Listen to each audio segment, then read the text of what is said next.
नमस्कार, मैं सतीश चंद्र भास्कर आप सभी लोगों का आज इस जीएस की क्लास में मैं स्वागत करता हूं।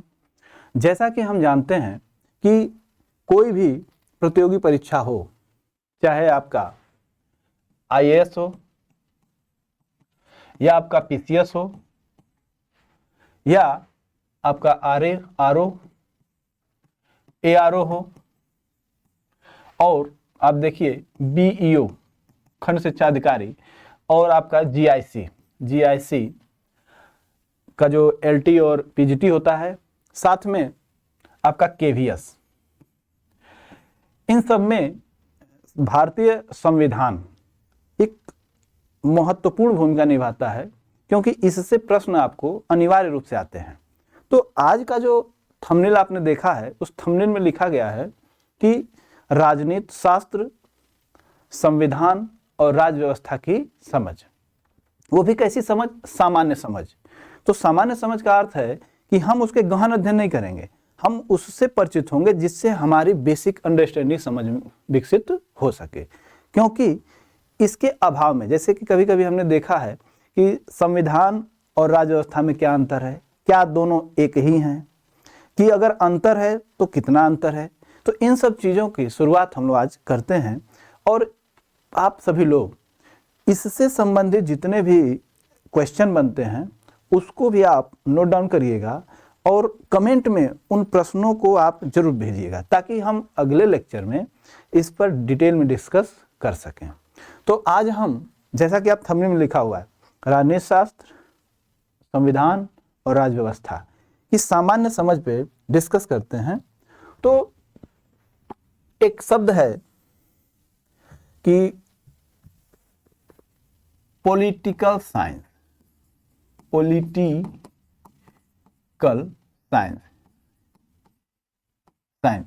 और जिसे कि हम हिंदी में कहते हैं राजनीति शास्त्र,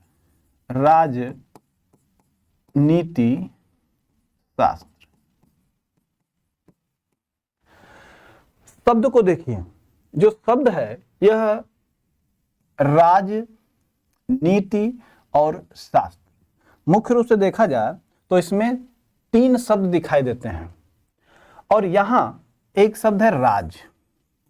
जो राज शब्द है इसे हम राज भी कह सकते हैं, और राज करना, शासन करना, किस पर कर रहे हैं? राज्य पे कर रहे हैं।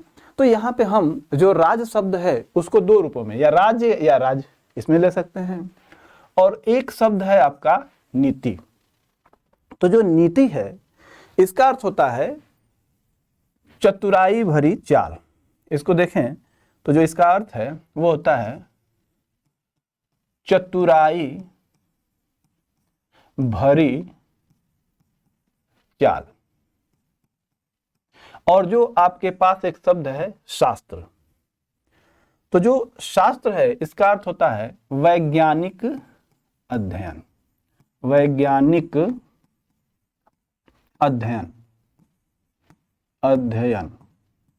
देखिए, राज्य या राज, तो राज्य, और नीति का अर्थ है चतुराई भरी चाल, जिसको कि हम यह भी कह सकते हैं कि किसी कार्य विशेष की सिद्धि के लिए काम में लाई जाने वाली युक्ति। यानी कि जब कभी भी किसी कार्य को करना है, तो जब कभी राज्य किसी कार्य को करने के लिए जो भी युक्ति काम में लाता है उसे ही हम कहते हैं नीति। और शास्त्र का अर्थ है वैज्ञानिक अध्ययन। तो यहाँ पे हम इसके शाब्दिक अर्थ को देखें तो जो राजनीति शास्त्र है वो क्या कह रहा है? तो कह रहा है कि राज्य को चलाने के लिए, राज्य करने के लिए जो चतुराई भरी चाल चली जाती है उसका वैज्ञानिक अध्ययन ही राजनीति शास्त्र है।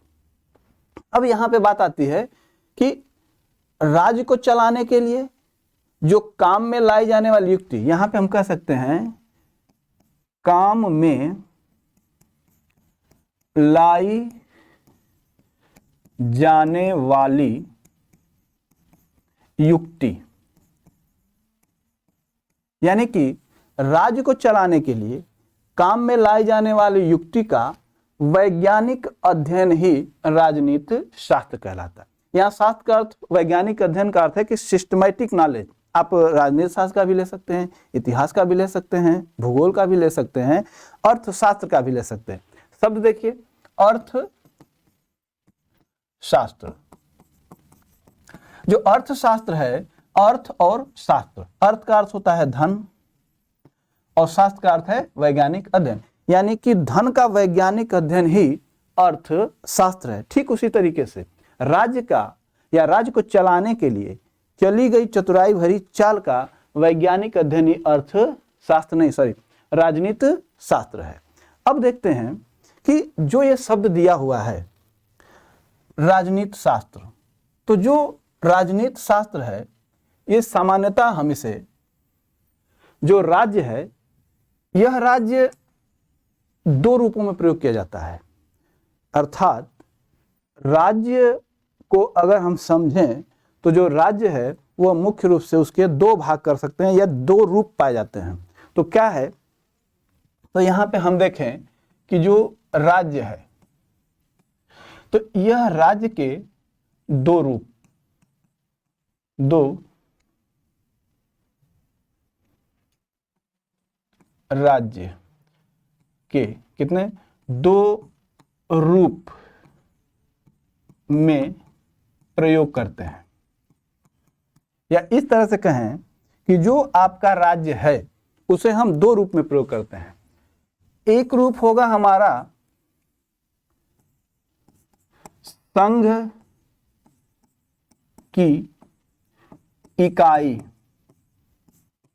के रूप में राज्य, और जो दूसरा हमारा पार्ट होगा, दूसरा रूप होगा, वो उसे हम कहते हैं राजनीतिक रूप में राज्य, राजनीतिक रूप में राज्य। देखिए, बोला जा रहा है कि जो आपका राज्य है यह दो रूप में है, संघ की इकाई के रूप में और राजनीतिक रूप में राज्य। आपने देखा कि जो संविधान है, भारतीय संविधान, उसके अनुच्छेद 1 में कहा गया है, अनुच्छेद 1 में कहा गया है कि भारत राज्यों का, क्या बोला गया, कि भारत राज्यों का समूह न होकर राज्यों का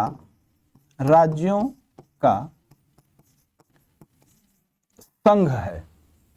यहां पे अगर हम समझें तो यहां पे जो संघ की इकाई के रूप में राज्य है उसके अर्थ हमें समझ में आएंगे। यहां देखिए कि लिखा हुआ है कि भारत राज्यों का समूह नहीं है। जैसे कि एक समाज का समूह होता है, वो समाज अपने बीच में कुछ संबंध लेकर चलता है, तो उसके परिप्रेक्ष्य में देखें तो जो राज्य है वह समूह नहीं है। अगर मान लीजिए कि समूह नहीं है तो क्या है, संघ है, तो आखिर इनमें अंतर क्या है।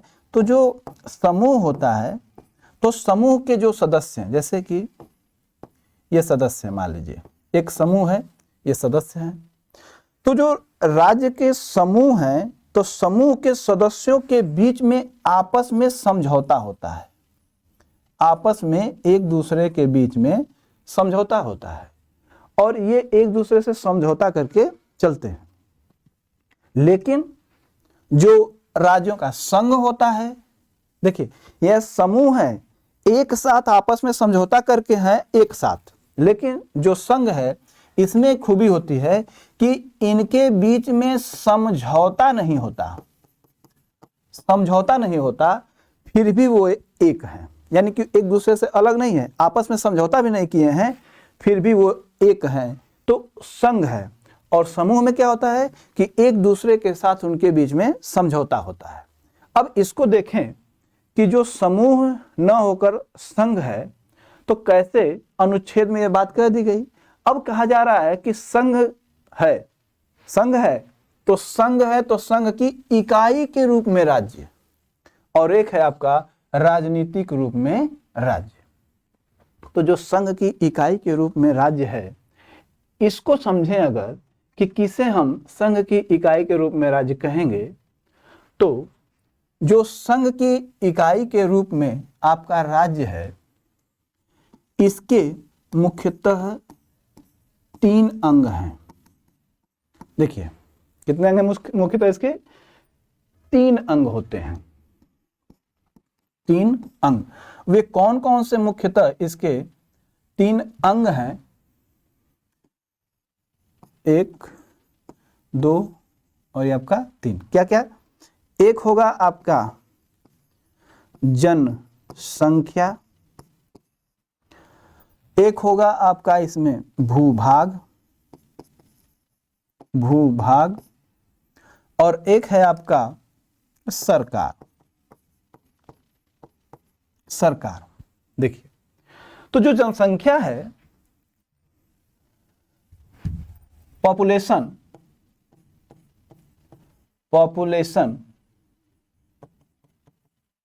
क्या है?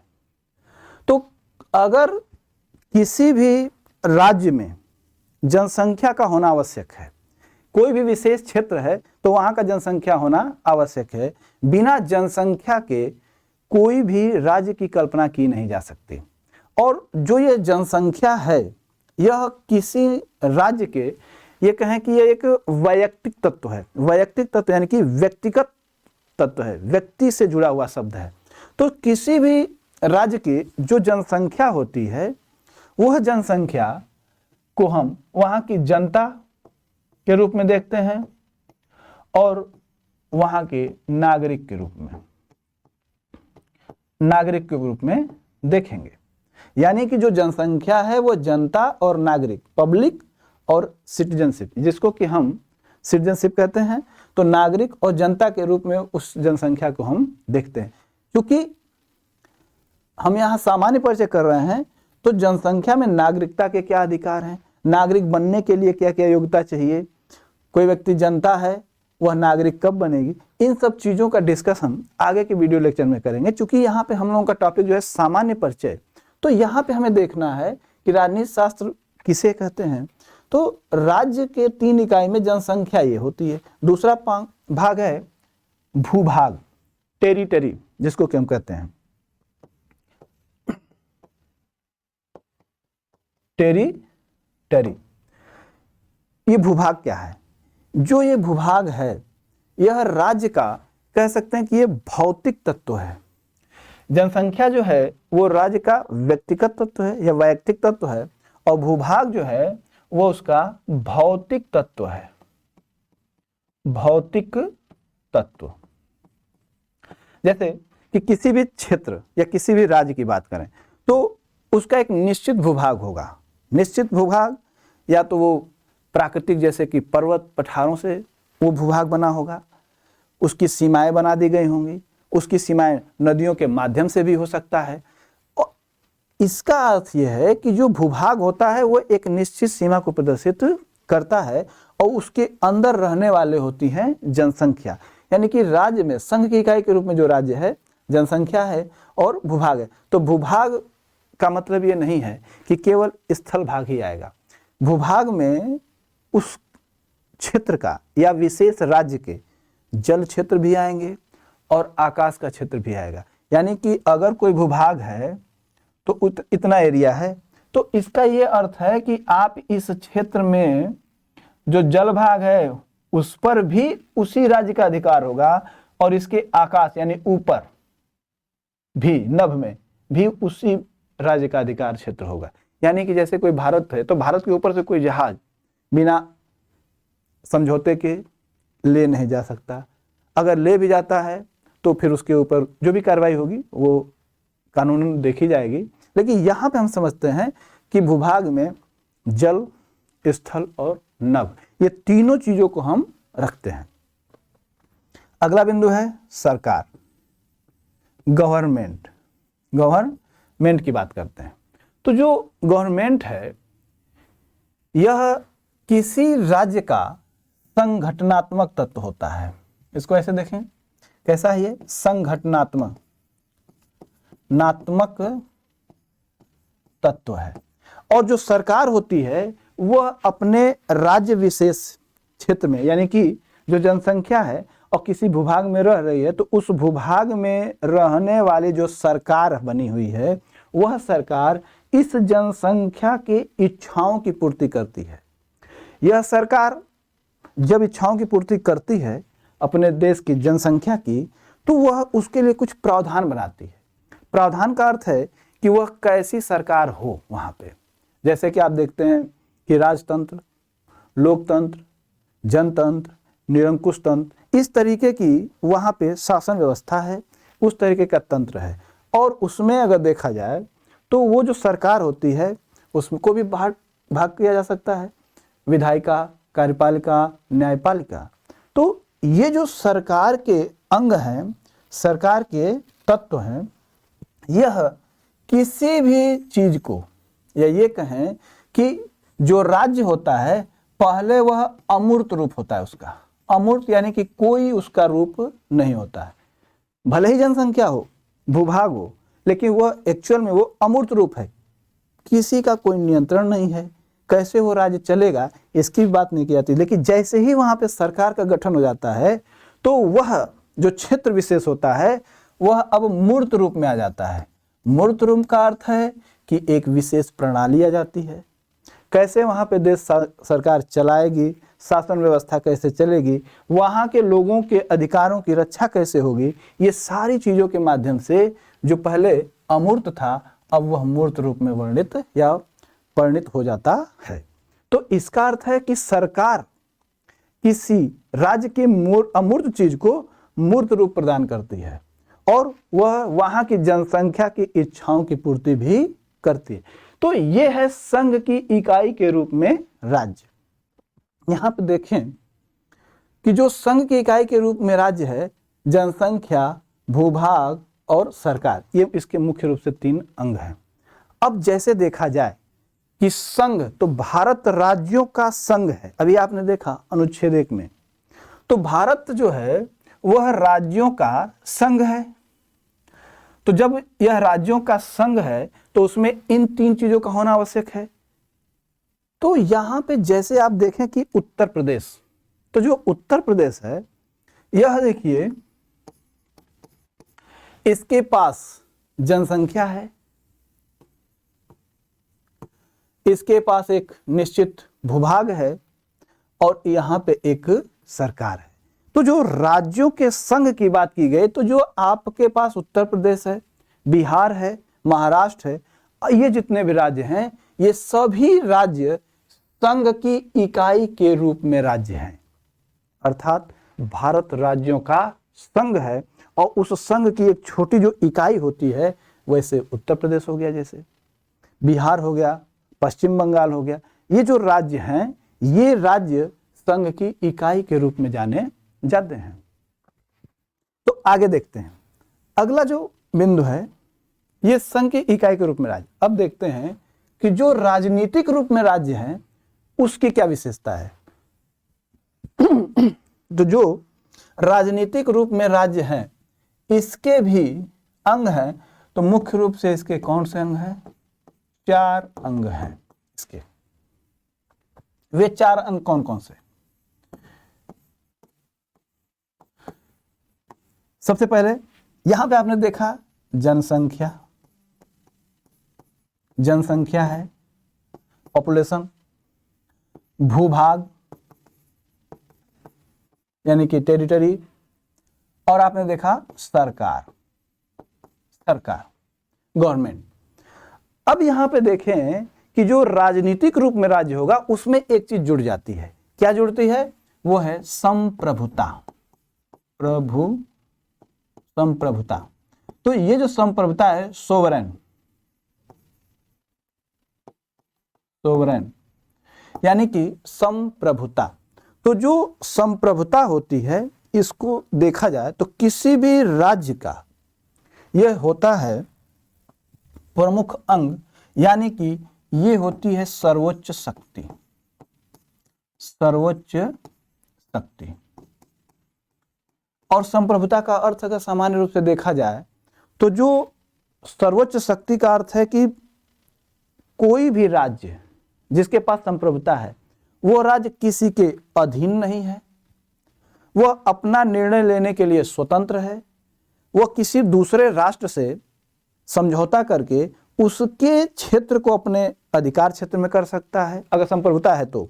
अगर समझौता कर लेता है तो अपने किसी विशेष क्षेत्र को दूसरे देश को दे भी सकता है, यानी कि आप अपना निर्णय लेने के लिए स्वतंत्र हैं। यह है आपकी संप्रभुता, और यह जो है इसे माना जाता है राज्य का प्राण, राज्य का प्राण, यानी कि इसके अभाव में एक राज्य का निर्माण नहीं किया जा सकता।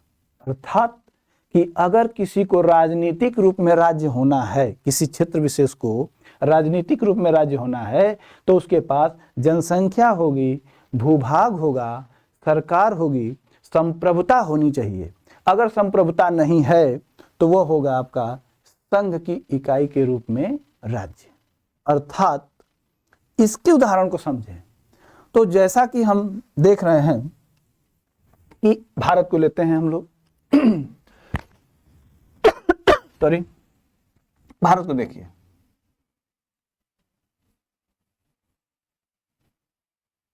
ये हमारा भारत है, और जैसा कि हम जानते हैं कि भारत के बारे में बताया गया संविधान के अनुच्छेद 1 में कि जो भारत है वह राज्यों का समूह न होकर राज्यों का संघ है। मान लीजिए यहां गोवा है, आपका केरल भी है, आपका यूपी है, बिहार है, जम्मू कश्मीर, लद्दाख, पंजाब, हरियाणा, ऐसे राजस्थान है, गुजरात है, ये आपके छोटे छोटे राज्य हैं। तो जैसे कि आप देखें कि राजस्थान तो यह राज्य है, लेकिन भारत क्या है, पूरा भारत की अगर बात करें, होल भारत की, तो ये भारत आपका संघ के रूप में प्रस्तुत है यहाँ पे, यानी कि जो राज्यों का संघ है। तो जैसे आप देख रहे हैं कि इसमें भिन्न भिन्न राज्य हैं, तो उसी तरीके से राजस्थान है। तो राजस्थान के बाद भी जनसंख्या है, इसका भी भूभाग है, और इसके अंदर भी एक सरकार है, लेकिन इसके पास संप्रभुता नहीं है। अर्थात यह किसी दूसरे राष्ट्र के प्रति अपने विचार प्रस्तुत नहीं कर सकता। बिहार है, यूपी है, ये ऐसा नहीं कर सकते हैं कि किसी दूसरे राष्ट्र, जैसे मान लीजिए कि आपका पड़ोसी देश कोई है और आपके ऊपर आक्रमण कर दिया है, तो ये नहीं हो सकता है कि केवल यूपी चाहे तो वो उस दूसरे राष्ट्र से लड़ाई कर दे, यानी कि उससे युद्ध कर दे। युद्ध करने का अर्थ है कि यह स्वतंत्र नहीं है। अगर युद्ध करता है तो यानी कि अपने आप में संप्रभु हो गया। ये विदेशों से भी समझौता कर रहा है, विदेशों से लड़ाई भी कर रहा है, अधिकार क्षेत्र को भी ले रहा है। तो क्या ऐसा भारत का जो एक छोटा राज्य यूपी है कर सकता है? क्या राजस्थान कर सकता है? ऐसा संभव नहीं है, क्योंकि इनके पास संप्रभुता नहीं है। यह दूसरे के साथ समझौता, यानी किसी दूसरे देश के साथ समझौता करने, निर्णय लेने, युद्ध करने के लिए स्वतंत्र नहीं है। तो भारत की बात करें तो जो आपका भारत है यह राज्यों का संघ है, तो ये निर्णय ले सकता है किसी दूसरे देश से, युद्ध भी कर सकता है, अपने क्षेत्र को दे भी सकता है, उनके क्षेत्र को ले भी सकता है समझौते के माध्यम से। तो जो ये संघ है, और इस संघ में एक खूबी, यानी कि जो राज्य है इसमें खूबी है संप्रभुता। तो जो ये संप्रभुता किसी राज्य के अंतर्गत आ जाती है, तो यह राज्य आंतरिक रूप में यह विधि का पालन करता है। किसका पालन करता है?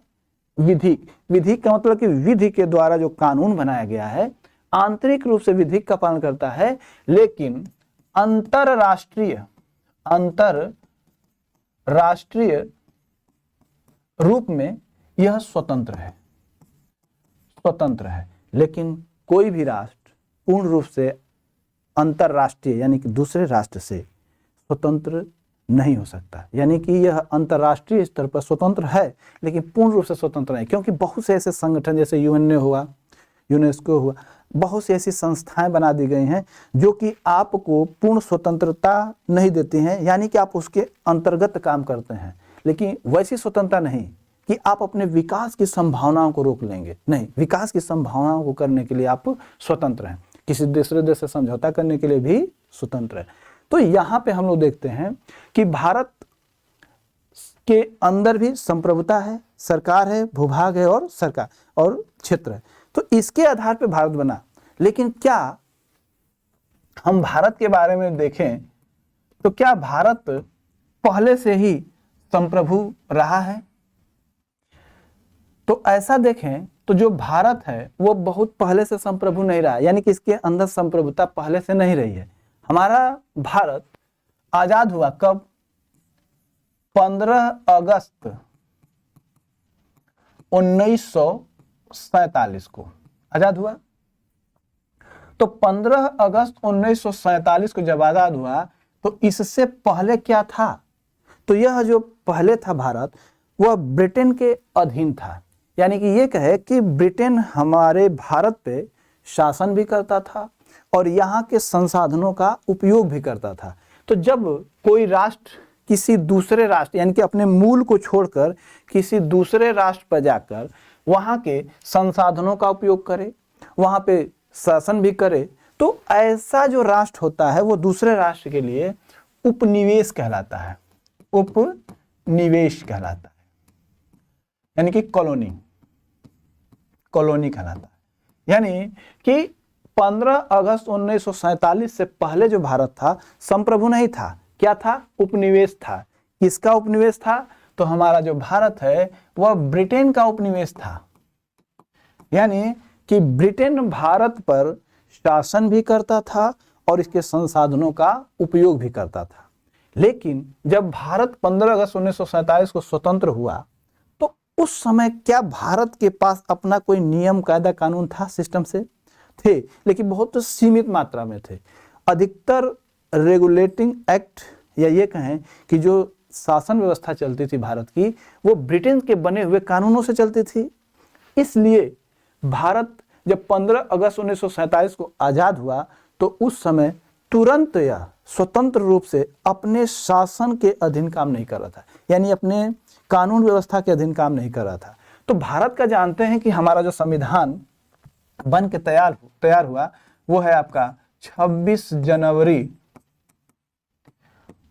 1950। तो 15 अगस्त 1947 को स्वतंत्र हुआ और 26 जनवरी 1950 को भारत ने अपना कानून यानी कि संविधान बनाया और उसको लागू किया पूर्ण रूप से। तो इस दौरान क्या था? तो इस दौरान जो भारत था उस समय कहलाता था अधिराज्य। अधिराज्य यानी कि डोमिनियन स्टेट कहलाता था, यानी कि अधीन है राज्य। भारत अधीन है। किसके अधीन काम करता था उस समय?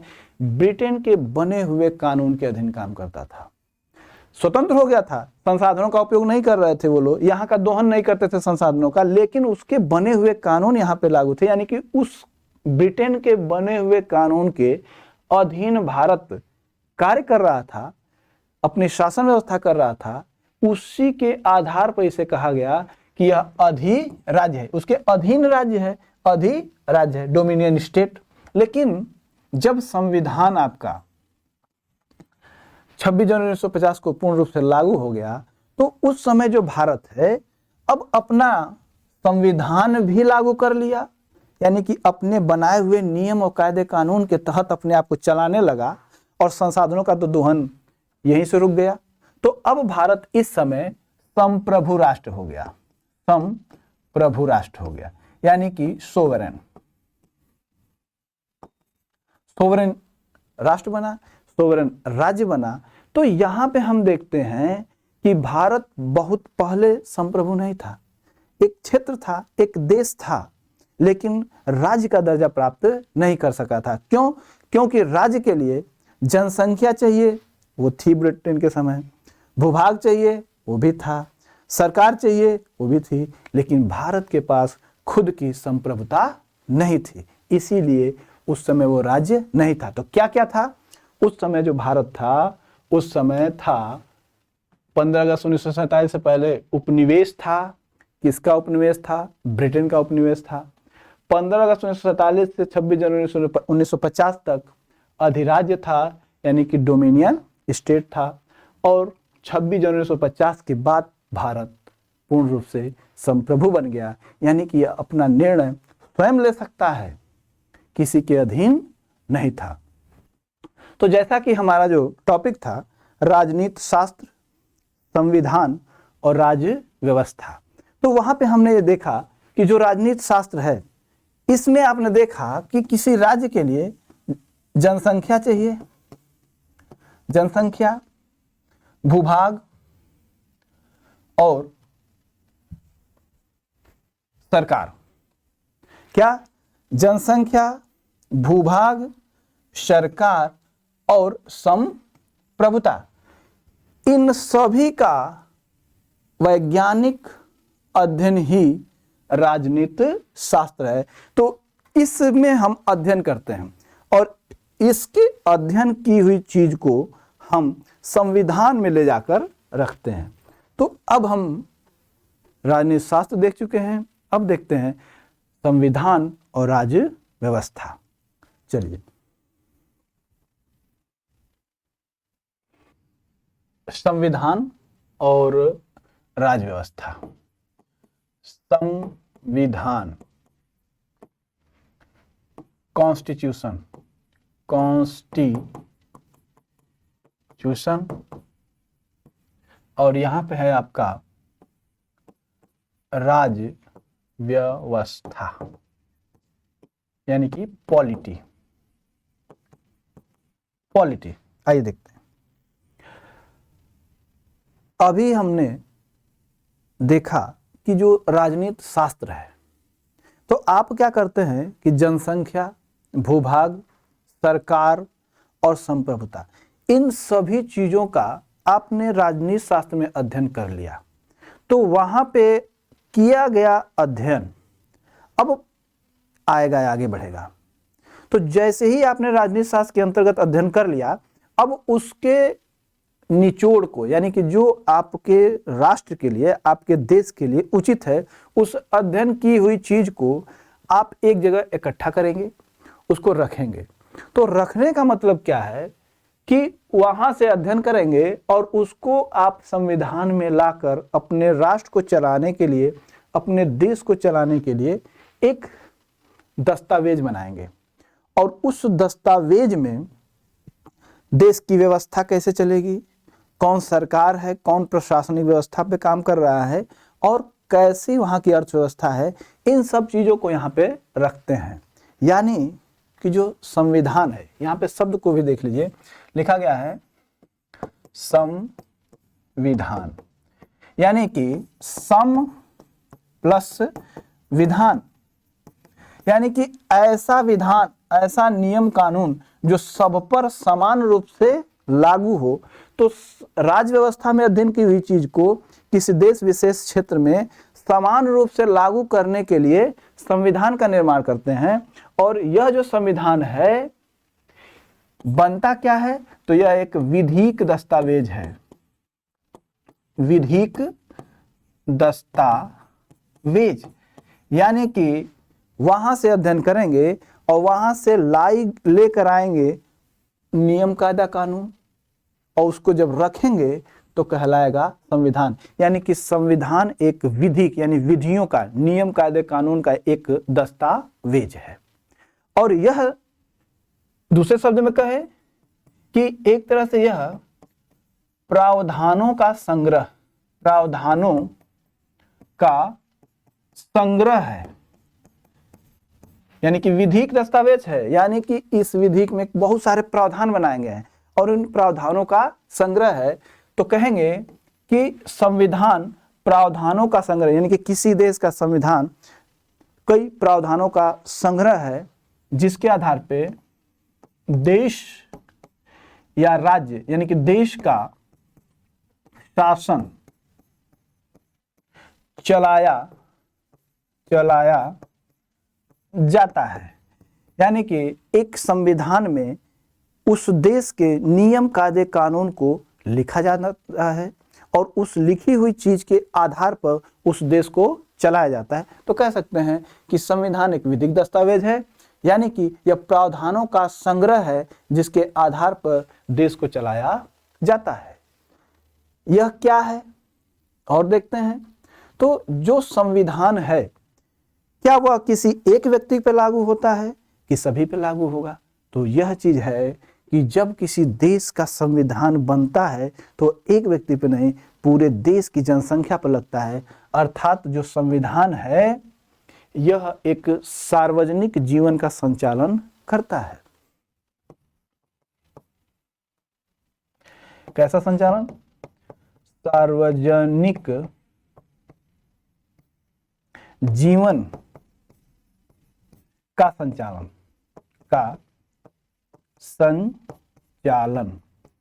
करता है। और अध्ययन की हुई चीज को हम इसमें लाकर प्रावधानों का संग्रह बना लिए, विधिक दस्तावेज बना लिए, और जिसके आधार पर हम सार्वजनिक जीवन का संचालन करते हैं। अर्थात किसी व्यक्ति के जीवन का संचालन नहीं करते हैं, किसी एक विशेष व्यक्ति के बारे में बात नहीं करते हैं। यहाँ पे हम सार्वजनिक जीवन, जो कि सभी के लिए आवश्यक है, जैसे राष्ट्रपति हुए, प्रधानमंत्री हुए, ये लोग जो है ये सभी देश के लिए काम कर रहे हैं, तो इनके नियुक्ति का प्रावधान बनाया जाएगा। देश कैसे चलेगा, विधायिका, कार्यपालिका, न्यायपालिका, इन चीजों को कैसे चलाया जाए, कैसे काम करेंगे, उसके लिए बनाया जाता है। और इसमें सिद्धांत रूप में लिख के रख दिया जाता है। क्योंकि विधिक दस्तावेज है तो इस सिद्धांत के रूप में इसमें रखा जाता है। इसलिए जो संविधान है वह एक सैद्धांतिक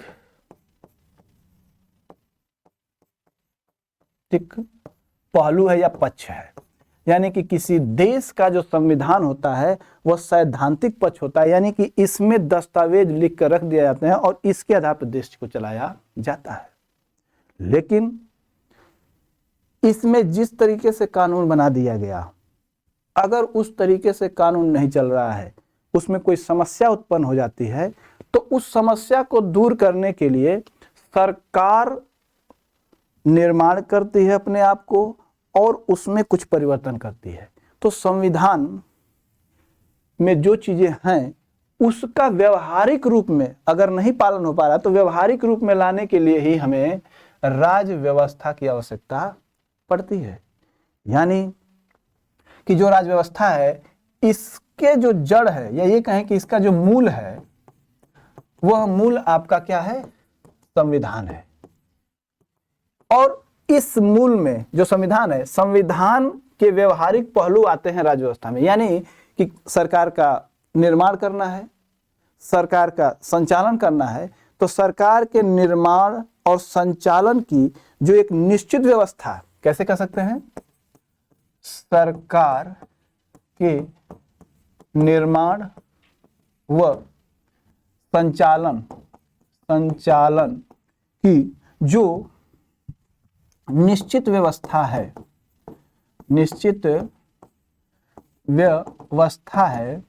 उसे हम राज्य व्यवस्था कहते हैं।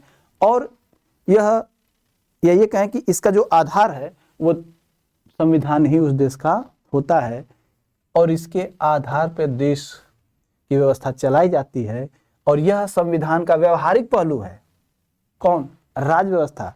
इसको कहते हैं संविधान का व्यवहारिक पक्ष।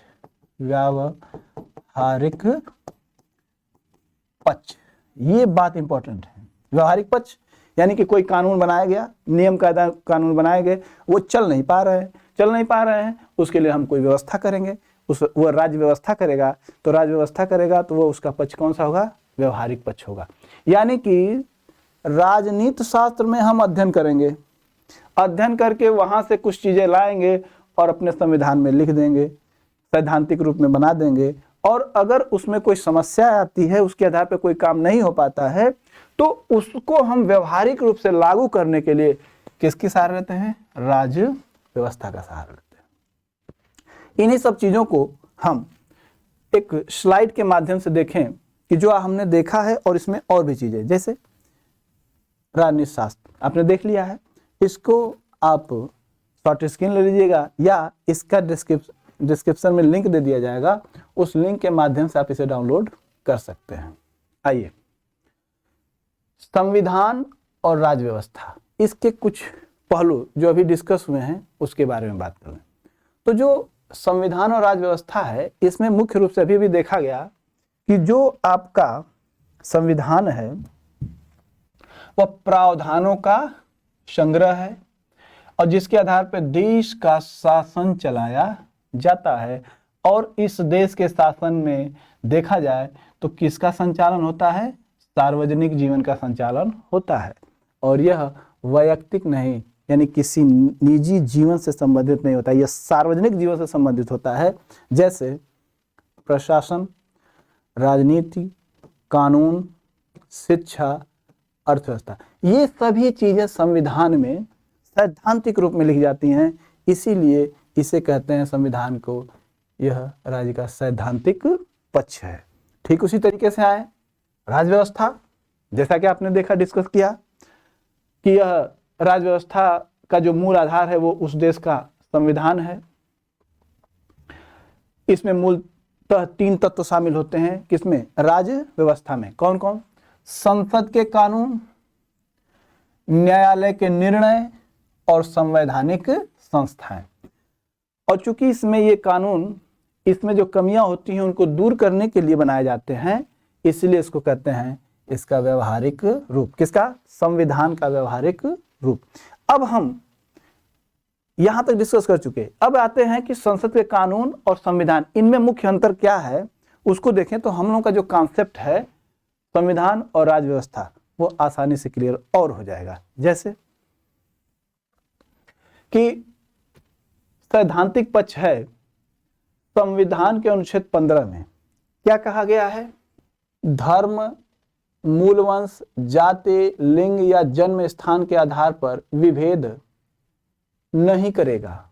कोई भी राज्य किसी भी व्यक्ति के साथ मूलवंश, धर्म, जाति, लिंग के आधार पर विभेद नहीं करेगा। अनुच्छेद 15 में कहा गया है। अनुच्छेद 15 में कहा गया है कि राज्य दुकानों, होटलों, सार्वजनिक भोजनालयों, सार्वजनिक मनोरंजन स्थलों, कुओं, स्नान घाटों, तालाबों और सड़कों पर जाने पर किसी को रोकेगा नहीं, कोई राज्य।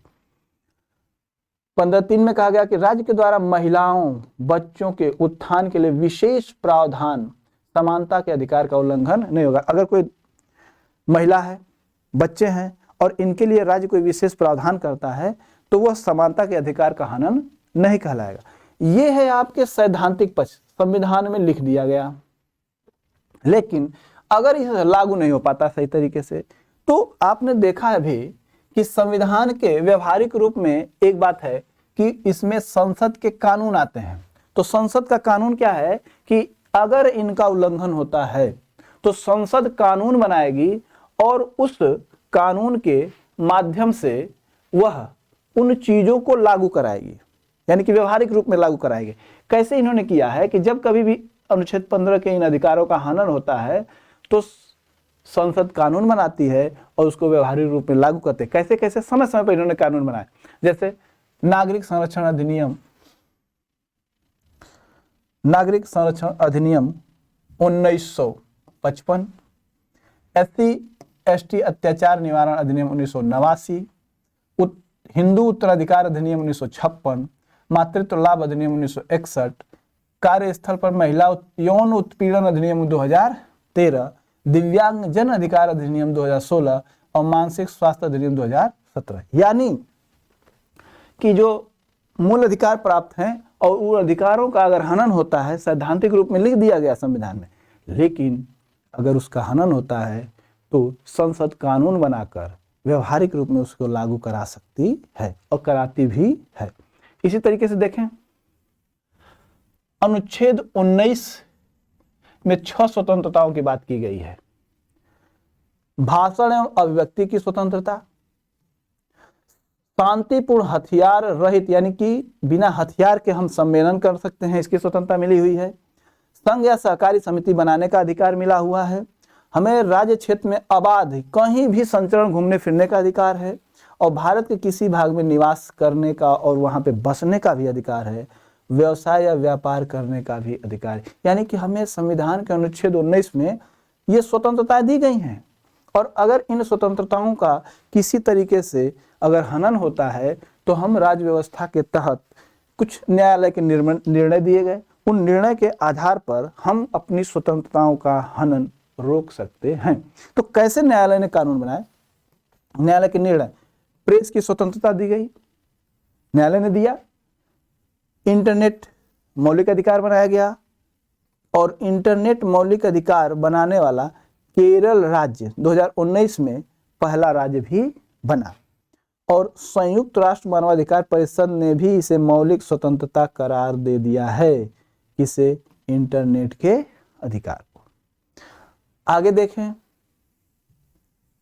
कि संवैधानिक संस्थाएं, आपने देखा संसद के कानून देख लिया, अभी आपने देखा कि न्यायालय के निर्णय, और अब हम देखते हैं कि जो संवैधानिक संस्थाएं हैं वो कैसे काम कर रही हैं। और यह जो संवैधानिक संस्थाएं बनाई गई हैं ये राज्य की व्यवस्था है, इसलिए यह राज्य व्यवस्था के अंतर्गत आता है। तो ये संवैधानिक संस्थाएं कौन कौन सी खोली गई? संस्थाएं या निकाय, कौन कौन से? संवैधानिक निकाय, जिसको कि हम कहते हैं कॉन्स्टिट्यूशनल बॉडीज, असंवैधानिक निकाय अनकॉन्स्टिट्यूशनल बॉडीज, और एक है संविधानेतर या गैर संवैधानिक संस्थाएं। अगर संवैधानिक निकाय की बात करें तो संवैधानिक निकाय यानी कॉन्स्टिट्यूशनल बॉडी वो बॉडी होती है, वो बॉडी है यानी कि वह स्वरूप है जिसका वर्णन संविधान में होता है। यानी कि संवैधानिक संस्थाओं में संवैधानिक निकाय यानी कि कॉन्स्टिट्यूशनल बॉडी वे होती हैं जिनका उल्लेख संविधान में होता है, यानी कि संविधान में ये प्रावधान है उसको बनाने का। जैसे महान्यायवादी, भारत का निर्वाचन आयोग, नियंत्रक एवं महालेखा परीक्षक, संघ लोक सेवा आयोग, राष्ट्रीय अनुसूचित जाति आयोग, राष्ट्रीय अनुसूचित जनजाति आयोग।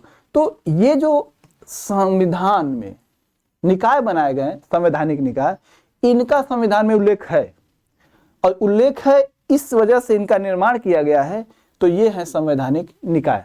लेकिन वहीं देखिए असंवैधानिक निकाय किसे कहेंगे? तो असंवैधानिक निकाय वह संवैधानिक निकाय है जिसका संविधान में उल्लेख नहीं है, यानी कि यह जो है संस्थाएं संविधान में उल्लेख नहीं है लेकिन ये संस्थाएं देश राज्य में काम कर रही हैं, इन्हें कहते हैं संविधान विरोधी संस्था।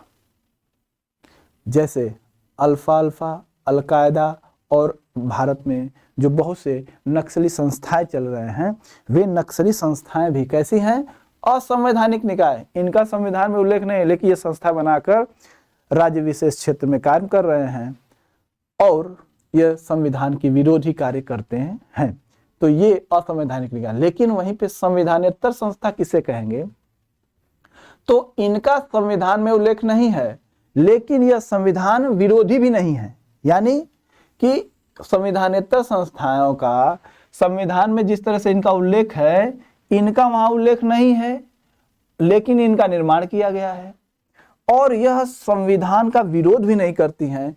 तो संविधानेतर संस्थाओं को हम पुनः दो भागों में बांटते हैं, एक सांविधिक संस्थाएं जिसको कि स्टैट्यूटरी बॉडीज कहते हैं, और एक है आपकी कार्यकारिणी संस्थाएं।